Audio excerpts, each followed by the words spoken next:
अर्चना अपने ससुराल भुनिया गांव में रहती थी। एक दिन वह अपने घर की गाड़ी में अपने ड्राइवर अमित के साथ अकेली निकली थी, क्योंकि उसे बालाघाट अपने मायके जाना था। रास्ते में अर्चना ने अमित से कहा, नासिक में मेरी एक सहेली रहती है, हम वहां थोड़ी देर रुकेंगे, उसे मिलेंगे, फिर आगे बढ़ेंगे। दोनों नासिक की दिशा में निकल पड़े। लेकिन जैसे जैसे शाम ढलने लगी और अंधेरा छाने लगा, अर्चना बोली, अब बहुत अंधेरा हो गया है, रात में सफर करना ठीक नहीं रहेगा। हम आज किसी होटल में रुक जाते हैं और कल सुबह आगे चलेंगे। अमित ने तुरंत हामी भर दी। वे पास के एक होटल में ठहर गए। अर्चना होटल के अंदर चली गई और अमित कार में ही बैठा रहा। उसने कहा, हम होटल में खाना मंगवा लेते हैं, तुम भी अंदर आ जाओ। अमित थोड़ा झिझका, लेकिन फिर अंदर चला गया। अर्चना ने खाना ऑर्डर करने से पहले कुछ ड्रिंक्स मंगवा ली। अमित को मैडम के सामने शराब पीना अच्छा नहीं लग रहा था, लेकिन अर्चना ने जोर दिया। धीरे धीरे दोनों बातें करते हुए ड्रिंक पीने लगे। थोड़ी देर बाद अर्चना बोली, अब मेरे जीवन का कोई मतलब नहीं बचा, मुझे जीने की कोई इच्छा नहीं है। कभी कभी लगता है बस सब खत्म कर दूं। अमित चौंक गया। उसने पूछा, मैडम आप ऐसा क्यों कह रही हैं? आपको किसी चीज की कमी नहीं है। आपके पति डॉक्टर हैं, आपका घर बड़ा है, पैसा है, सुख सुविधाएं हैं, फिर ऐसी बातें क्यों? अर्चना ने गहरी सांस ली और कहा, अमित तुम्हें पता है हमारी शादी को 4-5 साल हो चुके हैं, लेकिन आज तक हमारा कोई बच्चा नहीं हुआ। इस वजह से मेरे ससुराल वाले और आसपास के लोग हमेशा मुझ पर ताने कसते रहते हैं। कहते हैं कि मुझ में ही कुछ कमी है।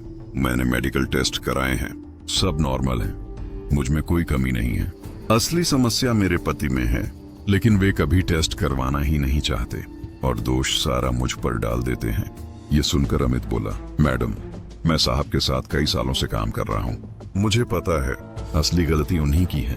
अर्चना को ये सुनकर थोड़ा सुकून मिला कि कोई तो उसकी बात समझ रहा है। वह उठी, अमित के पास आकर बैठी और उसका हाथ पकड़ लिया। अमित घबरा गया, उसे समझ नहीं आया कि क्या हो रहा है। अर्चना ने धीमी आवाज में कहा, अमित तुम मेरी एक बड़ी मदद कर सकते हो। अमित ने पूछा, मैडम बताइए मैं क्या मदद कर सकता हूँ? अर्चना बोली, मुझे माँ बनना है और इसके लिए मुझे तुम्हारी मदद चाहिए। अमित सन्न रह गया, उसे समझ नहीं आया कि क्या जवाब दे। अर्चना ने आगे कहा, तुम्हें मेरे साथ संबंध बनाने होंगे, कई बार जब तक मैं माँ नहीं बन जाती।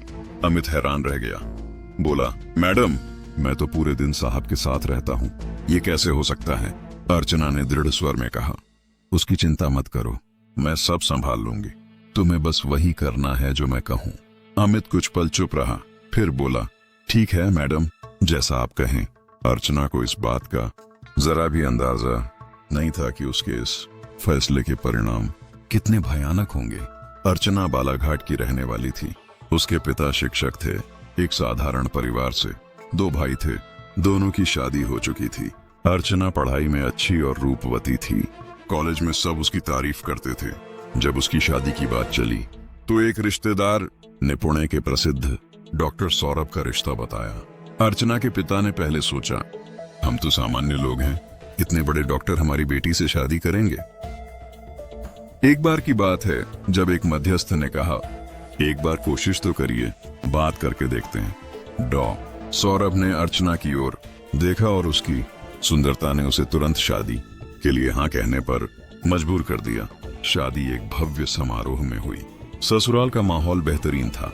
पति डॉक्टर, अपना क्लिनिक, विशाल बंगला और शानदार गाड़ी। जिंदगी में सब कुछ था। पहले साल में सब कुछ ठीक रहा, लेकिन धीरे धीरे सास ससुर को महसूस हुआ कि घर में बच्चे की किलकारी की कमी है। 2 साल बीत गए, लेकिन कुछ भी नहीं हुआ। सासू माँ ने ताने मारने शुरू किए, क्या बात है, इतनी पढ़ी लिखी डॉक्टर की पत्नी होकर भी कोई इलाज नहीं कर पा रही। अर्चना ने अपनी जांच करवाई, सब कुछ सामान्य निकला। डॉक्टरों ने सुझाव दिया कि पति को भी टेस्ट कराना चाहिए, लेकिन सौरभ ने मना कर दिया। उसे पता था कि समस्या उसी में है, लेकिन वह इसे स्वीकार नहीं करना चाहता था। सारा दोष अर्चना पर थोप दिया गया। सास ससुर, पड़ोसी, रिश्तेदार, सबके ताने उसके दिल में चुभते रहे। वह अवसाद में चली गई। कई बार उसने सोचा, अब जीने का कोई मतलब नहीं है, लेकिन फिर उसने ठान लिया, जब मुझ में कोई गलती नहीं है तो मैं क्यों मरूं? मेरे पति की गलती की सजा मैं क्यों भुगतूं? उसने सोचा, अगर माँ बनना ही एकमात्र रास्ता है तो मुझे कोई उपाय निकालना होगा। तभी उसके मन में एक विचार आया। ड्राइवर अमित, उसे पता था कि अमित भी उसे अलग नजरों से देखता है। एक दिन मायके जाने का बहाना बनाकर उसने अमित के साथ होटल में पहली बार संबंध बनाए। इसके बाद वह बार बार बाहर जाने के बहाने निकालने लगी, कभी बैंक, कभी बाजार, और गुप्त रूप से अमित से मिलती रही। धीरे धीरे यह रिश्ता भावनात्मक हो गया।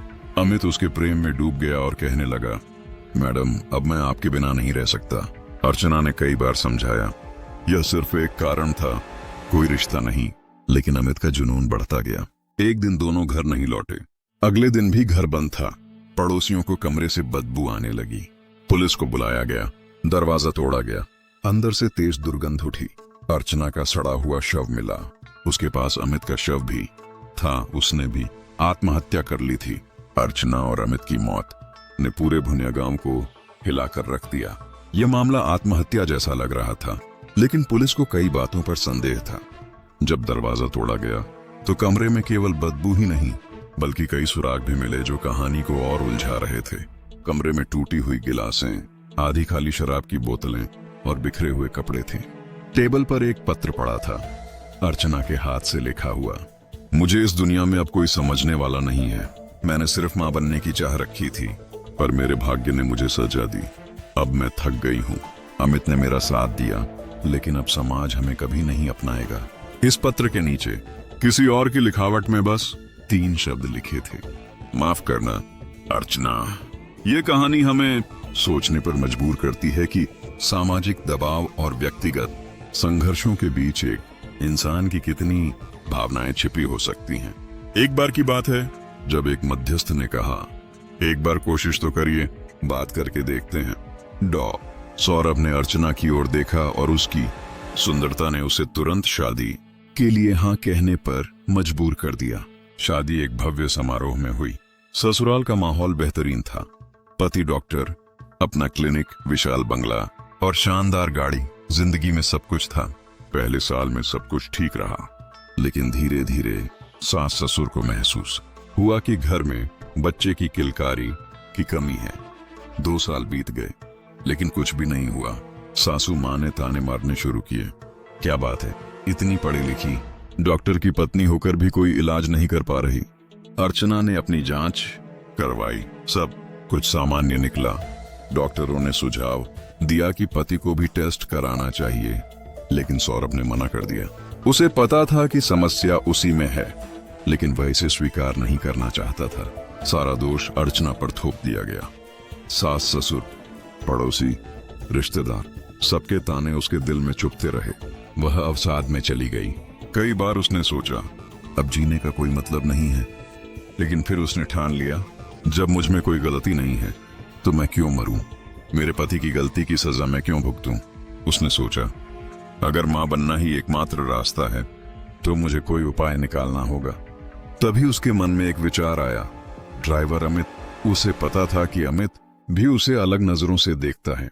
एक दिन मायके जाने का बहाना बनाकर उसने अमित के साथ होटल में पहली बार संबंध बनाए। इसके बाद वह बार बार बाहर जाने के बहाने निकालने लगी, कभी बैंक, कभी बाजार, और गुप्त रूप से अमित से मिलती रही। धीरे धीरे यह रिश्ता भावनात्मक हो गया। अमित उसके प्रेम में डूब गया और कहने लगा, मैडम, अब मैं आपके बिना नहीं रह सकता। अर्चना ने कई बार समझाया, यह सिर्फ एक कारण था, कोई रिश्ता नहीं। लेकिन अमित का जुनून बढ़ता गया। एक दिन दोनों घर नहीं लौटे। अगले दिन भी घर बंद था। पड़ोसियों को कमरे से बदबू आने लगी। पुलिस को बुलाया गया। दरवाजा तोड़ा गया। अंदर से तेज दुर्गंध उठी। अर्चना का सड़ा हुआ शव मिला।